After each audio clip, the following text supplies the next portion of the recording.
Trump just ordered the CDC, NIH, FDA, and those three all to go dark as RFK Jr. looks to take over. Daily Mail trying to provoke debate with the use of the word bloodbath over there. Yeah. I mean, I'm pumped. Like, I think I can only take so much winning. What are your thoughts on this story, Hannah Claire? I mean, I think it's fascinating. Again, it goes back to this combination of people's frustration with some of the policies that have been pushed on them, and this turning to like, well, the government's not working, so we're going to shut it down until it does work. There are a couple different executive orders that he signed on that first day where basically the line was like, we're going to stop this, we're going to pause it until someone tells us how we can make this better, and then we'll bring it back online. And I don't think that's a totally unusual way to operate. I'm not an expert in this, but it does seem kind of like a tech bro move. Like, we'll take the product offline while we fix it, and then we'll bring it back if it's worth having.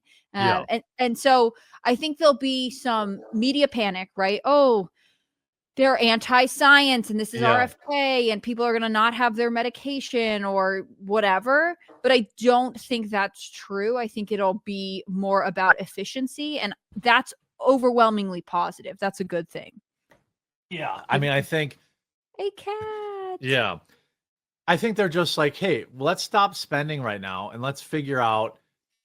They're basically sending in the Bobs from Office Space. You know, they're like, what is it that you do here? And I think that one guy starts panicking. He's like, there are going to be layoffs because he doesn't really do anything. Yeah, right. So that's, I mean, the CDC, FDA, Health and Human Services, and the NIH all shut down. You know, I mean, I imagine paused. I don't know if you would say they were completely shut down. You know, how is you mentioned this earlier, Hannah Claire, that like, I don't really know what's going on. You know, how is the media going to spin? There's so much going on right now. It's difficult to know if the media is going to be able to react to this. It's like, amazing. This is the one they'll probably seize on, I suspect. This one, especially, I don't know when I think his confirmation hearing is next week, RFK's, right? Yes. I could be wrong. Maybe it's not scheduled yet. You know, I think it's sort of interesting because it feels like a blitz from Trump.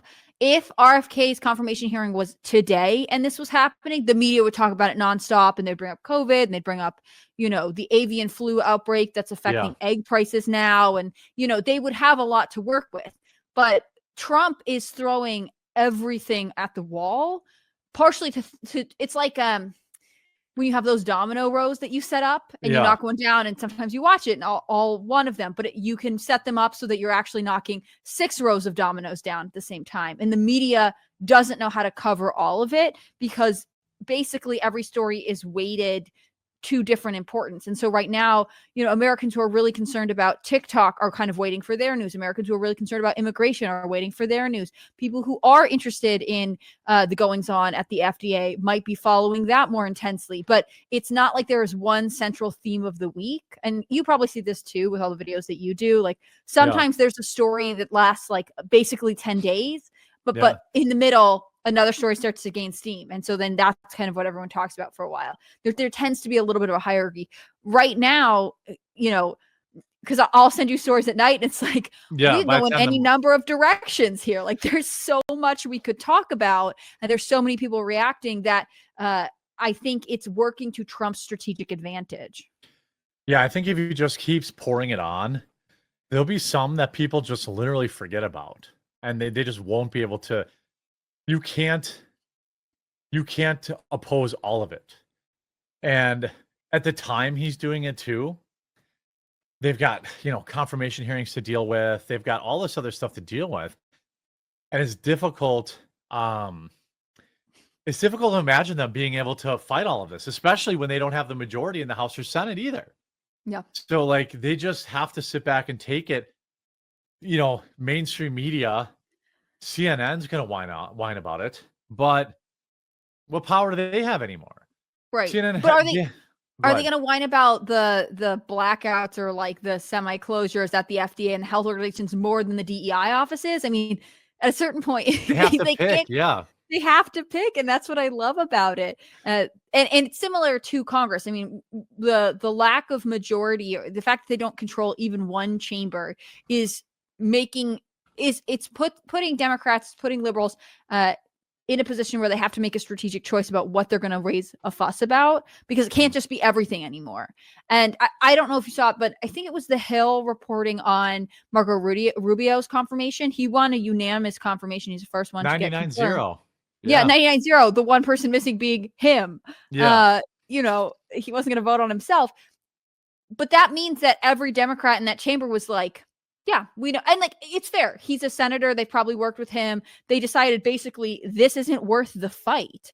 That means that there are other people they're waiting for. I remember when Trump announced Kash Patel as for his role, we talked about, are they going to fight him on this? Like, do we think that? Yeah. But then there was the backlash against Hegseth, and then Tulsi, and there becomes a point where it's like, you just look more childish and more unreasonable and less efficient. If Trump's theme is like, we're going to make the government efficient, and you're the ones holding everything up, you're sort of proving the point that Trump has now presented.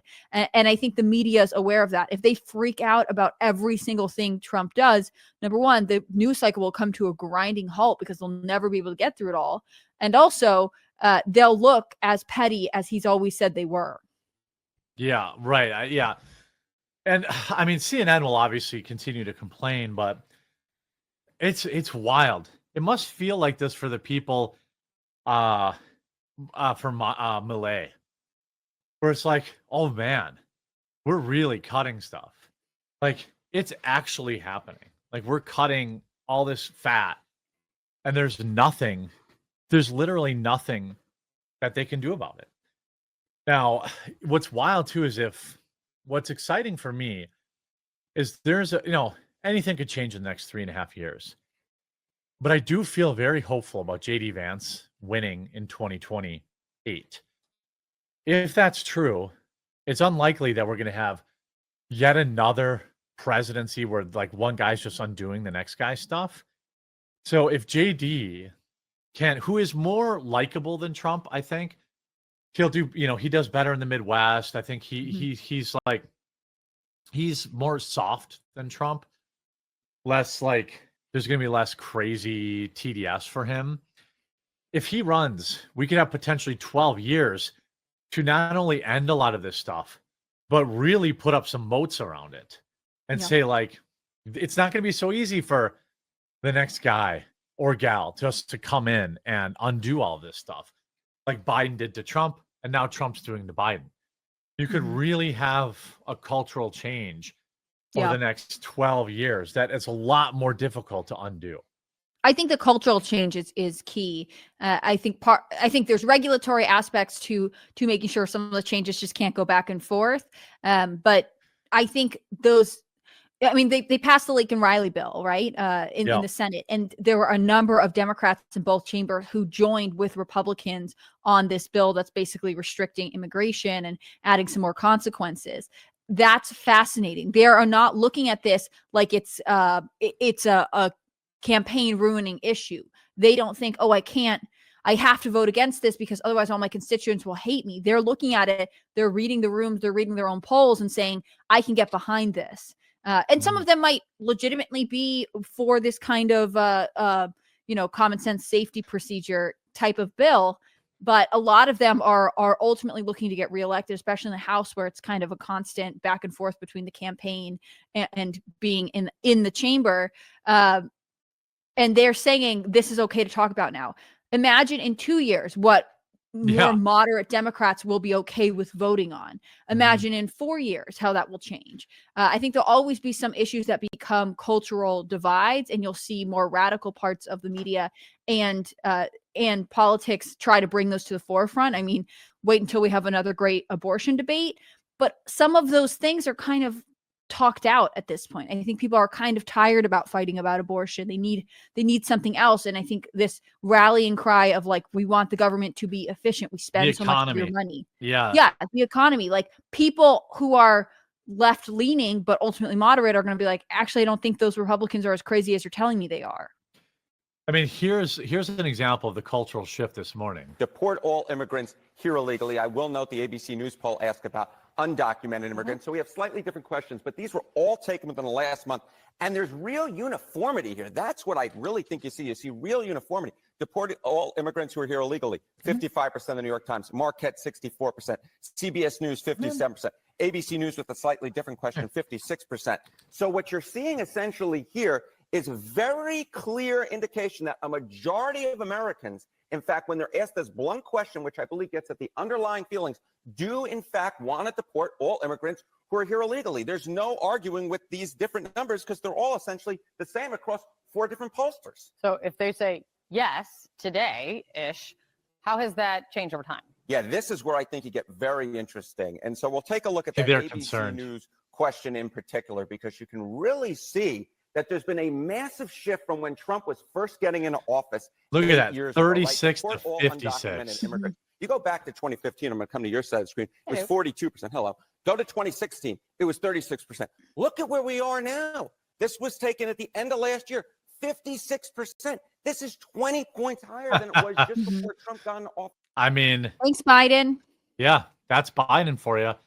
Yeah, I think oh, go ahead. We got that super chat a couple days ago. I think it was on during our inauguration stream where someone was like, do you think it was a good thing that Trump had to sit out for 4 years? And it's hard to say because you can't go back and rewrite history. But I think immigration as an issue went from being this you can't talk about it or else you're racist kind of taboo subject to being very much common sense, and people can understand where you can have compassion for people who want to be in America but are from other countries without saying, well, we should sacrifice our own national security and national identity. And I think you're ultimately seeing that Biden's treatment of the border made people say, hey, wait, this is not what we're wanting. It's not helping anyone.